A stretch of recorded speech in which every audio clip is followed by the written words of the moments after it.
Summary of How to Make People Like You in 90 Seconds or Less by Nicholas Boothman. What's your biggest fear? When faced with that question, most people say things like heights, spiders, or public speaking. But statistics show that we're more afraid of the things we're unlikely to reveal in a quick truth or dare question. Deep down, we're primarily afraid of being awkward and being alone. We're afraid of realizing that no one likes us or discovering that we are no one's first choice. We're afraid of being friendless. That's why, whether they admit it or not, most people are desperate to learn how to make friends and make people like them. Most of us drift through life wondering, am I doing it right? Do people really like me? What do people think when I walk into the room? These questions can fill us with so much horror and anxiety that it's often easier to avoid speaking to others at all. Even if that results in the very thing we fear, finding ourselves alone and friendless. But over the course of this summary, we're going to take an in-depth look at the necessary skills for conquering those fears and connecting with others.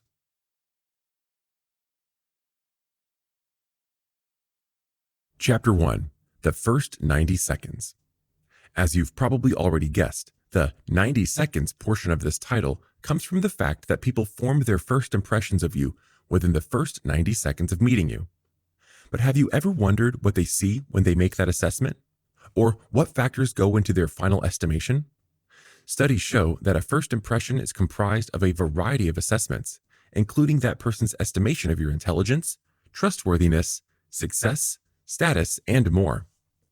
Some things are relatively predictable, like the fact that people assume you are more successful or popular if they see you wearing clothes with designer labels.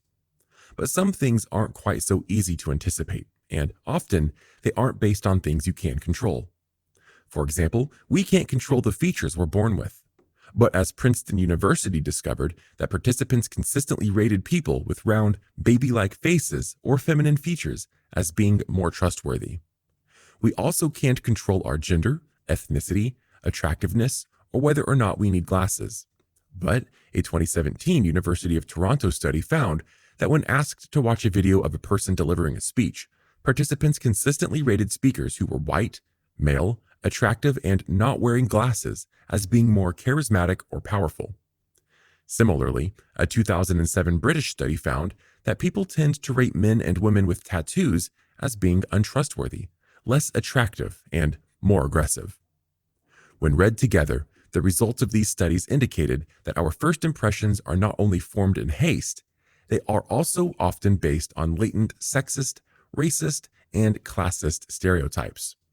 Unfortunately, of course, there is little we can do to change another person's innate bias, especially when it is based on factors outside of our control. But there are some things we can do to make a positive first impression, and we're going to take a detailed look at those tips in the next chapter.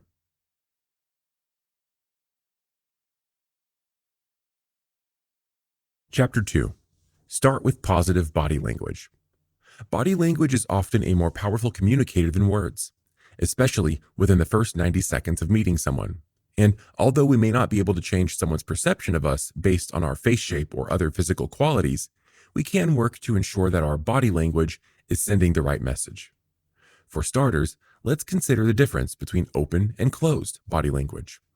You might not be familiar with the technicalities of these categories, but the author guarantees that you know them when you see them. For example, let's say you're confronting your teenage son about the amount of time he wastes in his room playing video games. If he stands with his arms folded across his chest and rolls his eyes at everything you say, you get the message loud and clear. He's closing himself off from you and putting emotional distance between the two of you. Similarly, if you're meeting your best friend for lunch and she stands up to greet you with open arms and a big smile, you can tell that her response is open and warm. So keep these principles in mind when you're meeting someone new for the first time. Don't be like your grouchy teenager. Use your body to communicate openness. This might mean standing with your arms hanging loosely at your sides, a position that suggests you're at ease with yourself and others, and with your body turned towards the other person in an open and inviting manner. By leaning towards the other person slightly, you indicate that you're interested in them and what they have to say. This creates a friendly atmosphere and invites the other person to feel at ease in your presence. Maintaining direct eye contact is the next step. Obviously, you don't want to stare them down.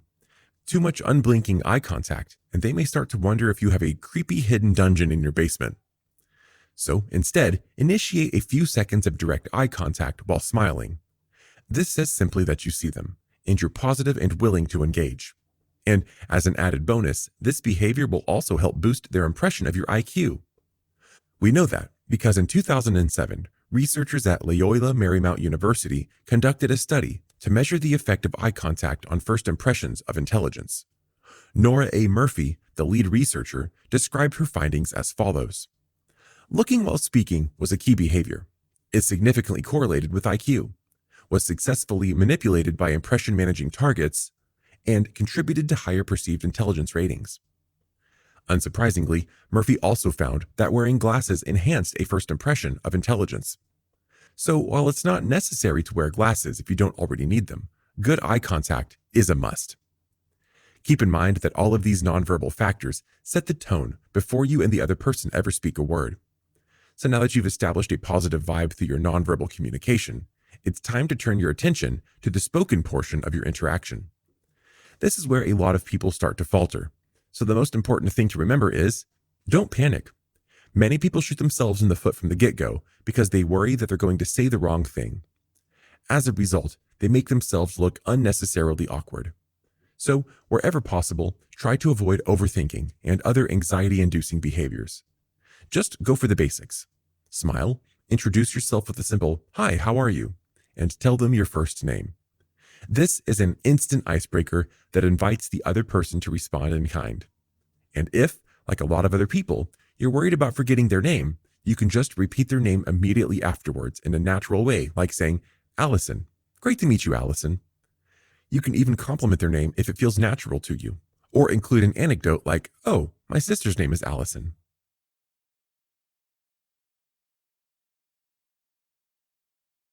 Chapter 3. Moving beyond introductions. So let's say you've nailed the introduction. You're feeling confident and the first impression has gone well. Now what? Many people start to get nervous at this point because they struggle to think of conversation topics or worry that they'll say the wrong thing. And that's why this chapter is going to focus on the technique of establishing a good rapport. Rapport is defined as a close and harmonious relationship in which the people or groups concerned understand each other's feelings or ideas and communicate well. And that's exactly what you want when connecting with others, right? So how do you cultivate that? A natural rapport usually develops when you have something in common with another person. For example, let's say you meet someone new and discover that you have a mutual friend or are members at the same gym. This will give you an instant point of connection and enable you to talk freely about your shared interests. Even if you two ultimately have very little in common, you'll feel like you do, and this will facilitate a sense of kinship and pleasurable communication. But what do you do in situations where you don't have that instant in with another person? In these cases, there are other ways to build a good rapport, and they start with your attitude. Although you might think the success of the conversation is determined by your shared interests or the other person's response, the truth is that the attitude with which you approach the conversation is actually the biggest deal breaker of them all. The author describes the differences between these attitudes as being useful and useless. So let's take a look at the characteristics of each type. As you've probably already imagined, a useful attitude is the one you want to cultivate because it's a positive starting point.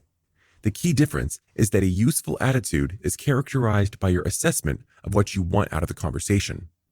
In other words, it's when you start the conversation by thinking, "I want to get to know this person," or "I want to make a positive impression on this person so they can help me with my customer service issue." By contrast, a useless attitude concentrates on the aspects of the scenario that you don't want.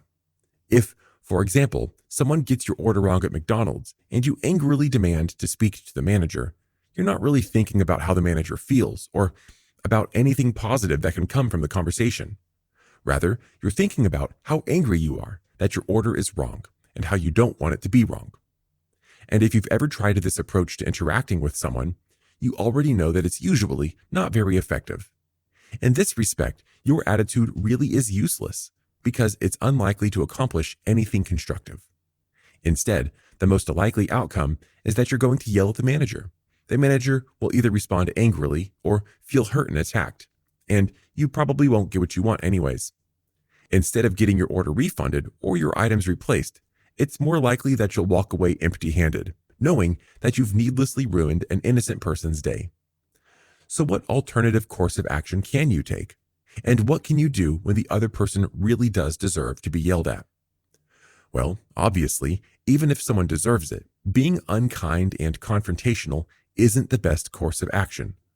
So no matter how justified your anger is, try to approach each interaction with a useful attitude. Even in moments of conflict, you can adjust your attitude by thinking about what you want from the conversation. So, for example, in the case of the McDonald's snafu, you can transition from thinking, I don't want my order to be wrong, to I want someone to help me make it right. This will enable you to adjust your perspective and speak calmly and kindly to someone who can help. After all, we all know that people are more likely to help you if you're nice to them. So just try the nice approach instead. You can also use the body language tips we've discussed in the previous chapters to help.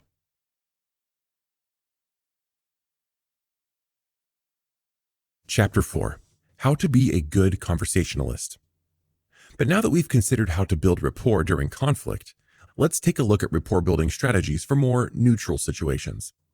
As we've previously mentioned, nonverbal communication establishes the tone for your first impression, but conversation takes you the rest of the way. So, how can you be a good conversationalist? To get the conversation off on the right foot, the author recommends starting with questions that invite the other person to talk freely. For example, what do conversation experts, psychologists, and professional interrogators have in common? They all believe that following the rule of 5 W's and an H is a great idea. Okay, maybe don't lead with that question in an actual conversation with someone, but you get the idea. If you're not familiar with the 5 W's and an H rule, don't worry, it's really simple. It's simply a way of describing 6 questions that begin with who, what, where, when, why, or how. Questions that follow this format are awesome for starting conversations because they invite conversation. For example, let's say you're at a new cocktail bar that's just opened in town. You're sitting next to someone you don't know, and both of you have been waiting on your drinks forever. If you wanted to strike up a conversation with that person, you could apply the body language tips we've already mentioned, adopt a useful attitude, and say something like, "So, what drink did you get?" This is an open-ended and inviting question that can't be answered with a yes or no response. Rather, it invites the person to reply in detail. Once they tell you what they ordered, you can respond by saying something like, "Oh, that sounds great. I ordered the espresso martini. I hear it's supposed to be really good." This, of course, invites the other person to remark that they love coffee, or maybe tell a funny anecdote about their experience with espresso martinis. Either way, it keeps the conversation flowing in a natural and friendly way, which is exactly what you want. Even if you two don't share similar tastes, the friendly vibe of the conversation will enable you to connect and enjoy each other's company. Because although it's nice to have something in common with another person, it's not necessary for forming friendships or even enjoying a casual chat. In fact, many people who are very different from one another maintain close friendships because they enjoy each other's company. So keep this in mind as you strike up a conversation. You can also keep the conversation flowing by asking questions that build on what your partner said. For example, if the other person says, "I don't go out too often, but I've had a really stressful day at work, so I thought I'd grab a nice cocktail to relax," you should say something like, "Oh, I know the feeling. What do you do for work?" No matter what other strategies you employ, showing interest in your conversation partner is the best way to connect every time. It's also guaranteed to help the other person form a positive impression of you, because everyone likes it when people are nice to them and interested in what they have to say. Final summary. The pressure to make a good first impression can make us feel awkward and scared. We all want to make friends and to make people like us, but many of us feel as though we don't know how. Fortunately, however, you don't have to flounder throughout life in confusion. By practicing open body language and displaying positive nonverbal cues, you can put forth a positive impression in the first 90 seconds of meeting someone. But once that first 90 seconds is up, remember to keep the conversation flowing by starting with a friendly introduction, remembering someone's name, and asking open-ended questions that show you're interested in what they have to say.